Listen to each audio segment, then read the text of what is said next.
Ladies and gentlemen, we are going to start off with our panel discussion, which is going to be the first of its kind for the entire event. The panel discussion that we're going to have will discuss supply chain risk and threat landscape. It will delve into ways to mitigate with zero trust network processes and operational controls, and to make sure that we all discuss this topic intensively and thoroughly. We have some amazing speakers coming over for this one.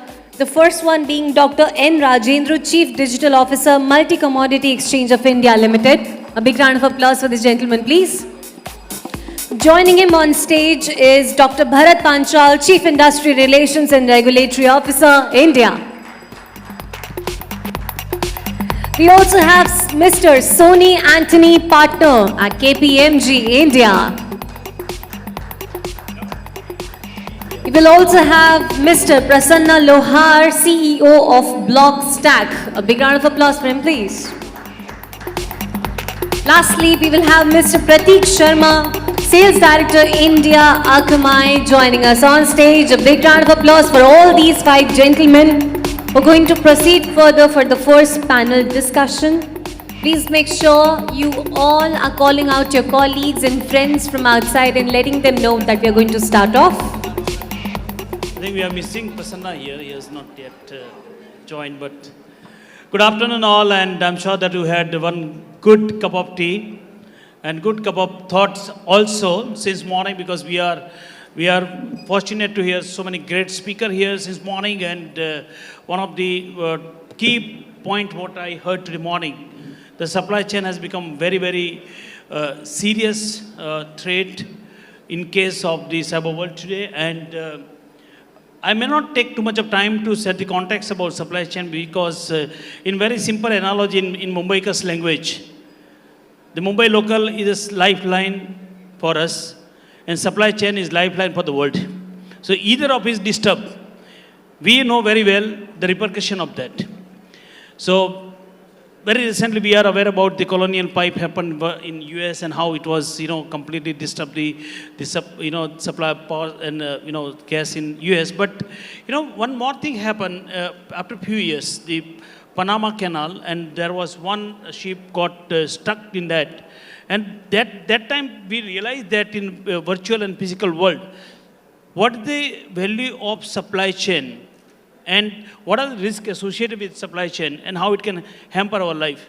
So with this context, we have around 30 minutes time to discuss about this great subject, and I'm joined with my ex-colleague, Dr. Rajendran, Pratik, and Sony. So we are going to talk about the risk associated with supply chain, especially from the cyber point of view. So before we get into the very granularity of the system, I would like to start with Doctor that what is your opening remark about the risk associated with supply chain, and that is especially from the cybersecurity point of view. So good afternoon all. I think I will start with the previous speakers. Start with Mr. Hansraj Verma sir. Actually, lot of things he brought it into this forum. Starting from how this the risk is in each and everywhere it is in the entire cycle of the ecosystems. It is the very, very important things it is there. And one thing just to quickly to do it, there is a self-sufficiency. I just wanted to touch the things to overcome these things. And when we created, when I was associated with the NPCI, there are two products which is created, and it created a big change in the ecosystem. One is the RuPay card. The RuPay card kept in mind that because during those days, there is a dependency from multiple across the different card schemes and dependency on lot of things. So one thought process was we should have our own card.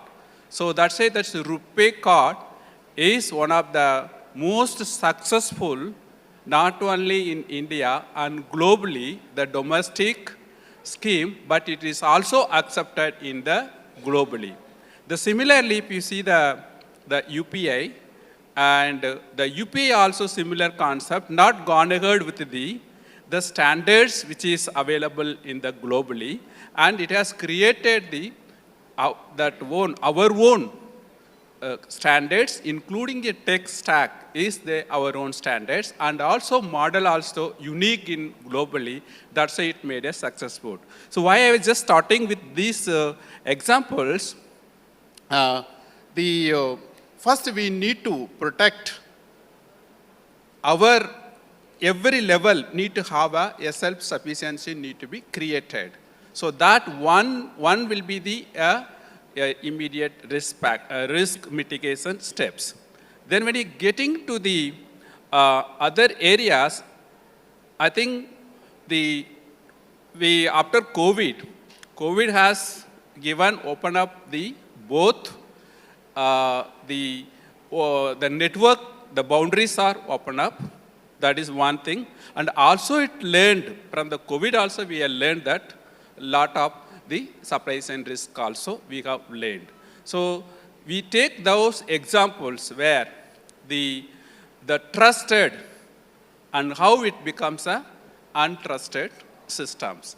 So that's why now every level now become the untrusted. Even in the cyber world, even if you get an SMS, if you get a WhatsApp message, even if you get an email, first you need to check the genuinity of the origin of those things. Even if you cannot click an SMS also can be vulnerable.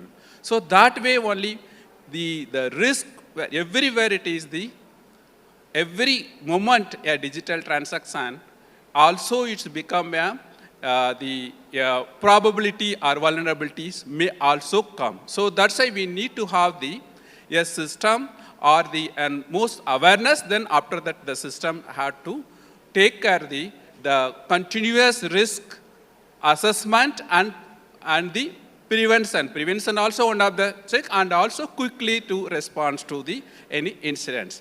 I think with this, I'll just leave it to others. So let me be very specific to you, Sony, that while what Doctor has just said about how we de-risk from the payment system point of view, and that's a great example, the entire world is learning from India. But when it comes to a larger supply chain ecosystem, what are the risk or threat what you perceive from the organization point of view, which could be the physical or virtual world as well? Hello. Thank you. See, if you basically break it down to supply chain itself, right? Supply chain is not one organization. It is more than two organizations coming together to put in shared processes, shared technology, sometimes shared accesses to come out with a product, a service, a transaction. The transaction could be informational or it could be, let's say, financial, right?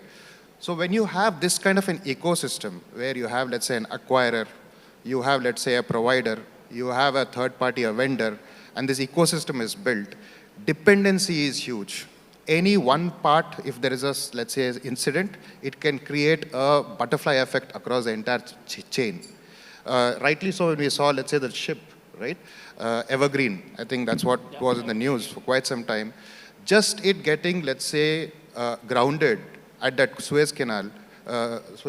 Panama Canal, I think nearly 1,000 ships were staggered in line to get clearance, right? And the amount of logistics issues that it created a scare in the world, in fact, right? So that is one from an operational perspective. But if you look at, let's say, the supply chain challenges that we see from a cyber perspective, we have seen things like, let's say, the solar winds issue, which came in, right?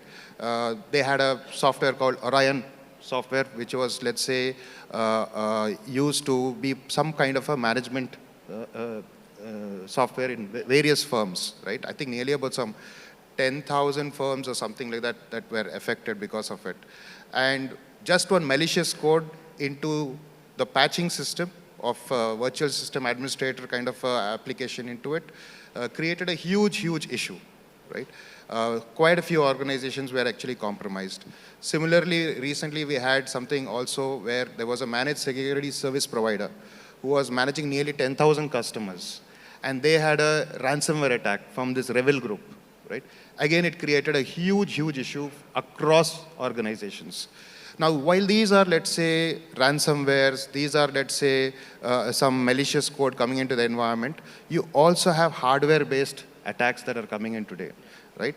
For example, there was this company called, I think, Supermicro, who created motherboards, and they created a small chip, which is the size of a rice grain, and embedded this small chip onto the motherboards and shipped these motherboards to 30 US companies, right? And these motherboards were as per specifications, no doubt, but they got, let's say, put into various kinds of systems across the likes of Amazon, the likes of, let's say, Apple and things like that. Those guys, obviously, Amazon reached out to FBI and then they informed that there was this chip available and more research went into it and they found out that this chip by itself had compute, it had processing, it had a microcode software, it was able to create a tunnel by itself and specific kind of information that is flowing through those systems, it was able to siphon it off, right? So supply chain challenges can come across software, across, let's say, a process, across even hardware. And we have to be ready for all these kind of situations that are there actually at hand. Excellent. But you know, what it is prompted to me to take reference of what Verma sir today morning mentioned about, when it comes to supply chain, the biggest target or the first and foremost target is power grid or power supply system and all this. And you know, in our own Mumbai, we have seen in October 2020, it was a huge power outage, around 26 hours and so.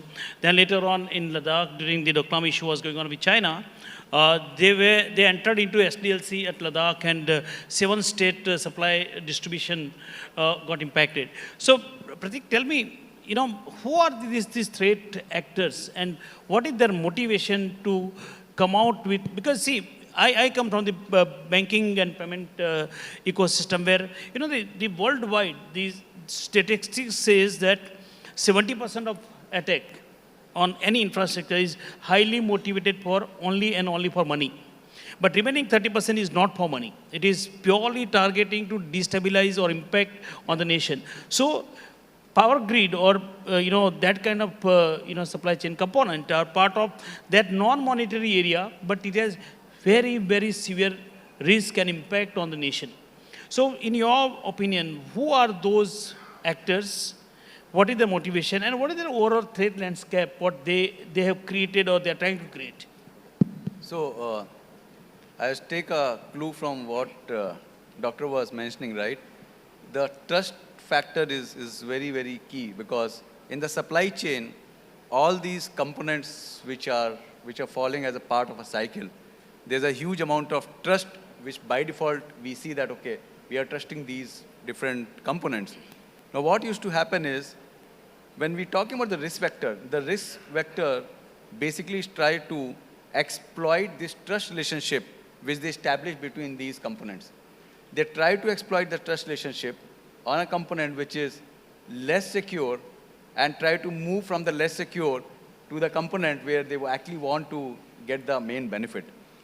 One of the key things what we notice is that, and this is as per what Verizon data breach report says, is that 98% of the organizations in the globe are almost breached when it comes to a supply chain part, one or the other way. Because there's not one component which is attached to it, right? Yeah. Even in power sector we talk about banking infrastructure. Everyone is now today moving on the APIs, right? We have B2B APIs, we have B2C APIs, we have APIs within East-West, right? Most of the organization, they don't even know that how many APIs are the legitimate APIs running within the organization, right? That is true. So the entire process starts from the discovery. Discovery is the key when it comes to entire process in the supply chain. Be it the API part, be it the processes which are running, be the different technologies which are there. So you need to know how these things are happening. And in most cases, these threat vectors take advantage of this because the tools and technology that we deploy, they are all mostly working at ports or the protocols. they're not working to understand what are the processes which are running, right? In the banking environment, we might be talking about the net banking applications or maybe PCI machines, right? But we don't know which process from the machine which got initiated is talking to a PCI or a non-PCI, and the same goes for the APIs. Now, these are the things which basically these organizations try to manipulate and enter into the organization. A classic case which I see is in Log4j, right? Yeah. Log4j are the machines which has been deployed within my organization. I don't know what are the vulnerabilities which do exist, right? And organizations don't have tools and technologies to identify whether that particular Apache is vulnerable for Log4j or not. So you need to have a different way to do the analysis, and that journey starts from the discovery part. Now, the objective might not necessarily the impact from the ransom point of view. It may be the disrupt the ecosystem. I want to bring a fire sale kind of a thing, right? I disturb the ecosystem on the power, right? Mumbai is not getting power for that many number of hours. Or I want to disturb the biggest bank in India so that the transactions are not happening. So there's a chaos, right? So at times it becomes a state-sponsored, country-sponsored to impact a organization. And obviously there is some point of time the motive of ransom, because if you can't enter into one organization, you try to find the weakest link and you try to exploit the trust which is established with that organization. No, I think a very fair point, but since you mentioned about the ransomware and all this, I don't know, many of you may be aware about this incident happened during Russia and Ukraine ongoing war last year. In Moscow, they have taxi aggregator like Ola or Uber. So what this hacker did, they just hacked their booking system of that aggregator. And simply what they did, how many taxis are available on the road for booking. They simply book all 2,400 taxis available at that point of time. And the destination for all 2,400 was common. Imagine that in Mumbai, 2,000 taxis are available right now and all are heading towards CST. What kind of chaotic situation are you going to create?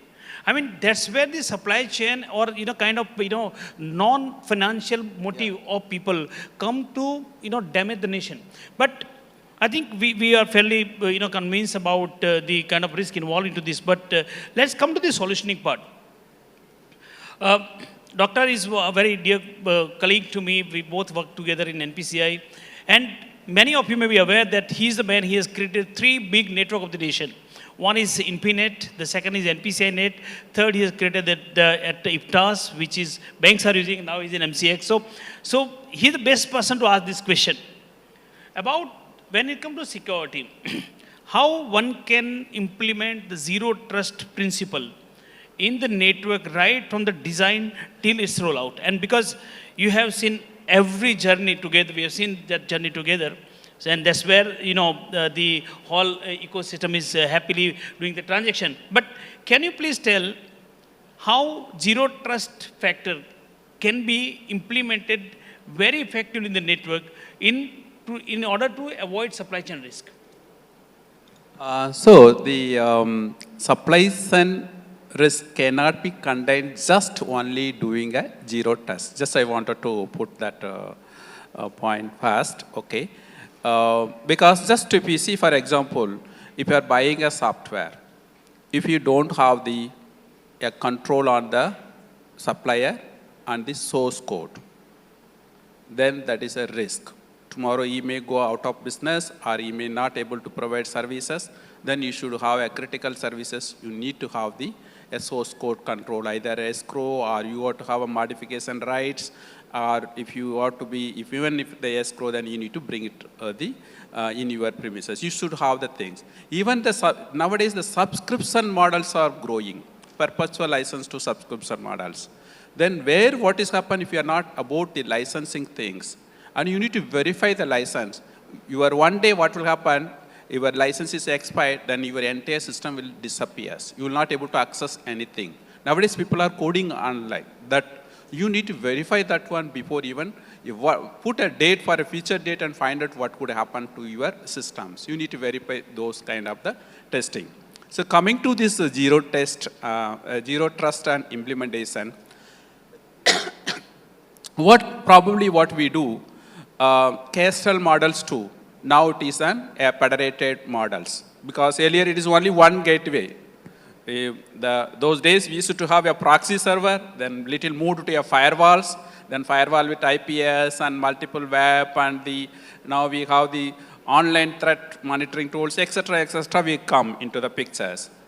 But still what we do, those days old model, still it is exist in many places. So what we do, once you come in, maybe the user will be accessing only an email. 24 hours only his job is only an email. Then why do have his access to and other servers or other network services which he need to have it. So first part is you should have a segmentations into the systems. So where you have a production, your core business, isolate it. Where your corporate networks, where you wanted to provide the emails and other servers, you can have it. Then where an internet zone, you can do it. So what is another thing we used to happen? Single sign-on used to happen. That was, I think 10-15 years before we started doing everybody for ease, for a user experience. You make the user conveniently to do the operation. Just I log in, I'll get an intranet, extranet, and they go to any of the application. I no need to just to log in again and do it. So now that need to be reviewed and need to be rethink about those kind of the things. Whenever you wanted to have, if I am going to use an email, only allow email to access and don't authorize any other requirement or services. Then if you wanted to do, even that is also not 24/7 approval. The authorization should be there. If you're not, I'm not continuously accessing 15 minutes or half an hour, you should just either log out or remove the authorizations. Then whenever we need, then we started doing. So like that, you need to have just an authentication and authorization. These two legs, segregate it and to start implementing. It is not an easy job to do it, but need to start doing because it requires a lot of cultural, lot of changes required in the organization. Suddenly if you remove something, somebody will shout, why are you removing now? I am not able to access it. But we need to create a culture and start doing deployment, this kind of thing. Then gradually the segmentation can move into the micro segmentation and this authorization. You need to do the authentication authorization so that every resource it is getting, only need basis access has been provided. This way you can start your journey and go towards the zero trust environment. Excellent. I think that's why I was, very much keen to hear Dr. Rajendran, because the kind of experience what he's carrying is phenomenal. But, one good part is that you have to be very careful while selecting a technology, but technology does not have answer for each and everything. Unless you integrate people, process, and technology, things doesn't work.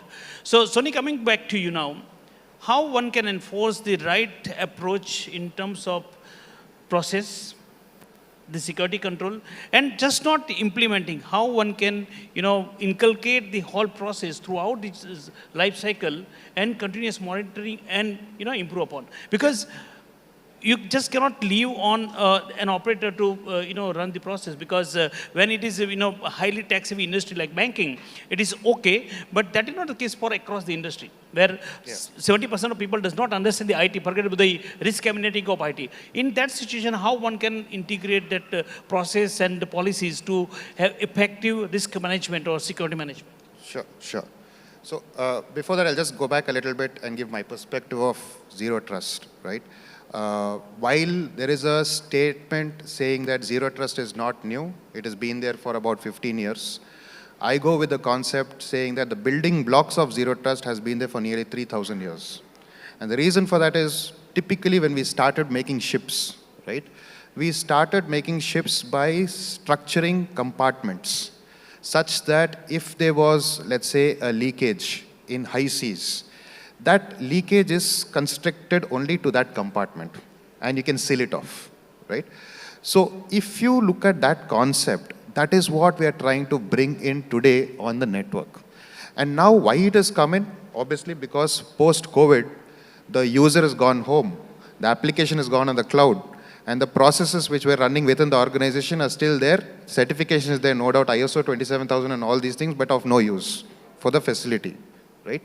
So now with this different environment moving out, where the user is sitting at home, the application is on the cloud, and we need to have access still provided, this age-old custom of saying that my network is the most secure network and therefore I will focus on perimeter security is actually in the dustbin, right? That no longer is really required actually. And that is where you look at now things like zero trust coming in. And with zero trust coming in, obviously it has principles, which Doctor also was talking about, principles like identification first. Who is that, right? Second is authentication. And the third is, let's say, authorization. And these three components are not for the user. It is for a user, it is for the device, it is for an application, it is for a workload. There could be application A talking to application B at a specific time. It has to go through a zero trust principle of, let's say, identification, authentication. There could be, let's say, authentication mechanisms, sharing keys. It should be multi-factor if possible, right? It should also have, let's say, the aspect of least privilege, right? And that's what the core of, let's say, zero trust is. And people try to imbibe that in organizations. Having said that, you should also make sure that you have this perspective of the security composition on the devices side, which means if a device is going to connect into my network or my environment, I need to make sure that there is an antivirus on that system. I need to make sure that there is sufficient amount of, let's say, policy on that system for that system to even connect to my application or a system, right? And obviously, continuous monitoring of every transaction from an identification, authentication, authorization, least privilege, and let's say this aspect of, let's say, software composition should be continuous, right? Only then you can actually put in a good zero trust environment. It is not dependent on any technology. It is not dependent on any, let's say, control domains and things like that. It is a mindset change, like what Doctor was saying, right? It is a cultural shift.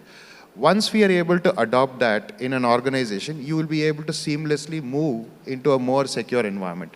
And it goes back to the principle of compartmentalization, micro-segmentation, isolation of, let's say, specific segments of networks and things like that. No, excellently articulated, Sony, because as you rightly said, that it is just not, just piece of paper on which the things are written, but it has to be experience, it has to be, repeated again and again. It has to be part of the culture, right?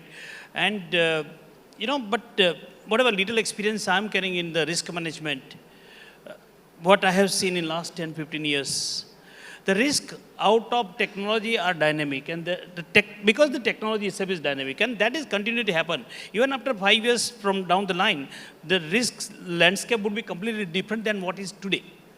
But the risk which I foresee and may continue for a long time, which would be a static risk, that is a third-party risk, or whenever you outsource to a vendor, you believe that they are far superior, far equipped to manage those risks, but that is not the picture what they portray. Sorry, but those who are vendor, please don't take it otherwise, but that's a reality, right? We are outsourcing the work. We are outsourcing the kind of back-end operation or something like that. We are not outsourcing our responsibility and, the strategy to our vendors. With zero trust, and especially in supply chain, Pratik, what is your view? How to manage the risk emanating out of this outsourcing activity? And because you have a dependency on them, you can't survive without them. But in that given scenario, how one can remain compliant or having upper hand on what all they are doing? Because briefly, I will draw the attention of one of the incident happened very recently at UCO Bank. We are aware that there was outsourcing agency involved in the huge risk. The bank caused huge damage, be it reputation, be it money, but that's not, it is all about the faith and trust. How one can manage those risks using newer control system, especially in supply chain? So if you look at in the entire process of supply chain, right, we do have a lot of dependency on the third-party vendors which are there, where we do a lot of outsourcing work. And also there are a lot of software stuff which is there, and those softwares by default carry some kind of vulnerabilities which exist in them, which we are not being aware about it. So in this scenario, what used to happen is, the first thing which is very, very important is that you should know what exactly is happening in the environment, right? So the journey starts more from getting the visibility and getting the discovery of what exactly is happening, right? Now there can be a outsourced stuff where he doesn't know which application of my are sitting in the production environment or sitting in the UAT environment, right? It's a human error. My production environment can be sitting in the UAT environment, and you execute some command on the UAT environment, but actually it gets processed into the production environment. And that's what exactly has happened with the Deutsche Bank, where millions of transactions got executed because someone executed a command thinking that it's running on the UAT environment, but it actually get executed in the production environment. So it is very important that you get a complete visibility of what exactly is happening in the environment. Now, once you get the visibility, and as Sony mentioned, right, you have the process in place where the continuous monitoring is happening. You are seeing who is talking to whom, what kind of communications are happening. That's where you get deep into the technology part. And when you go deep into the technology part, I will involve the technologies which Doctor was mentioning, right? You move into the micro-segmentation stage. You move into something called as nano-segmentation, which is a new thing which has come up now. Because now you are moving to a process-based communication. So you identify my third-party vendor who is supposed to access my particular server is allowed to access only a Tomcat process. But suddenly you see there's a Java process which is communicating, right? So exactly it was happening in Target. Target was, Exactly. they were a target. Yeah. Someone came from different server. Correct. So you start moving into that.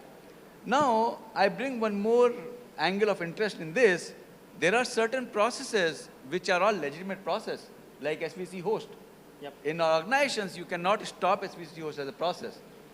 And SVC host runs a lot of services within that, like bits as a service, Windows management as a service. Now, bits as a service is authorized to go and talk to the internet because you need to get the domain updated. Now, someone, compromise there, it's done, right? So then, the three things which are very, very important, what Doctor was mentioning that these technologies, these authorizations put together, what Sony was mentioning that the continuous monitoring which has to happen so that you see what exactly is happening. And anything which is happening, you have that alert coming in, okay, these are the things which are not going in the right direction. It becomes much more complex when you move into a multi-cloud environment. Your front end is sitting on AWS, your back end is sitting on the data center. Now you don't know how the communication is happening, right? We are at the mercy of the cloud providers. So the discovery and the visibility becomes the key, because if you don't know where to enforce, what to stop, where to stop. That's what is going to happen.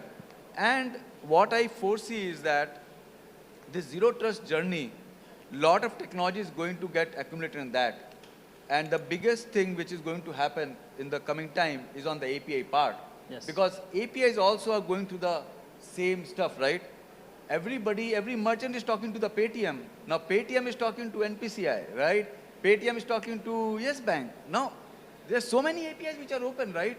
Which B2B API is right, which B2C API is right, is a huge thing. And this is all part of a financial stuff, right? Which is, again, a part of a supply chain management. No, I think it is getting so interesting discussion, Pratik. I'm sure that everybody's enjoying, but I need to be cognizant about the time because the organizers are just looking at me that it's 1 p.m. So I have to wrap up the discussion. But before that, you have to just tell me in 20 seconds, Doctor, what is the best lesson for people to adopt from your journey? Yeah, 20 seconds, I can tell only thank you. Okay. So you have to give me some, at least a minute. Okay. So what I wanted to say the things, what is first you wanted to protect, you need to first to identify that one. See, one is the data. So data is the very, very important things. And then the data nowadays, even if you once write, you should not be allowed to modify. So that stage now it is we are coming. So that is one of the area where you can able to protect your asset. That is the data is one of the asset now. Then the second thing is the, as rightly said, that the inventory. When you will able to identify something happen or fraud happen, in banking system what people used to do, reconciliations. Earlier used to happen weekly ones or monthly ones. Now it is becoming the every half an hour or immediately also some of them are getting a reconciliation. So that means your asset inventories need to be, clearly you need to be how to create it as an inventory, both the hardware, software, now including that processor, what is to be run.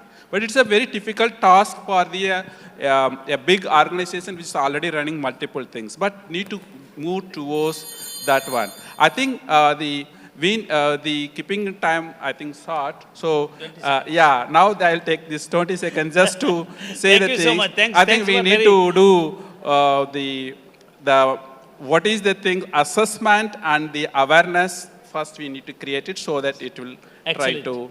Excellent, Doctor. Thank you so much for great words at last.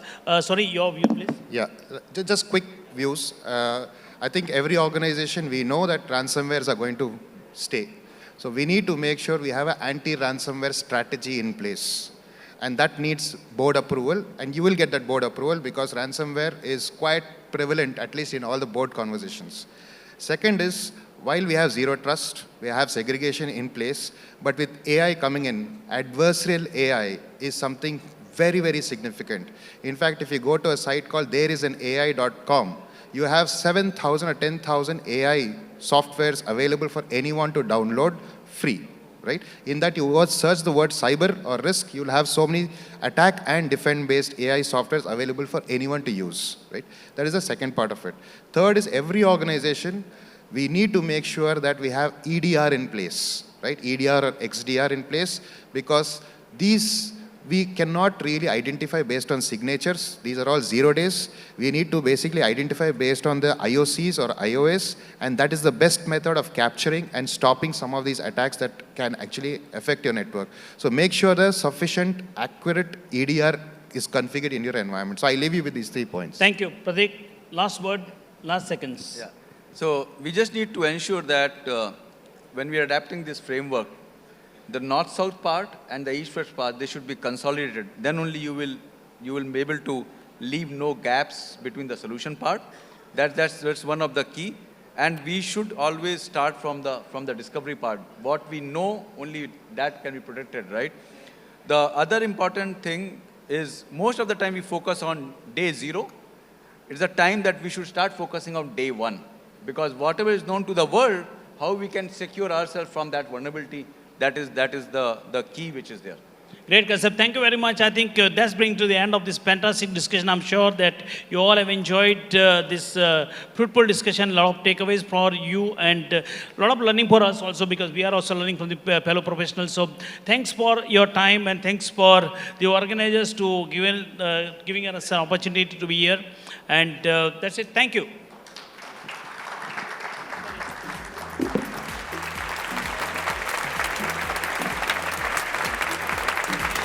Panel discussion. So thank you, gentlemen.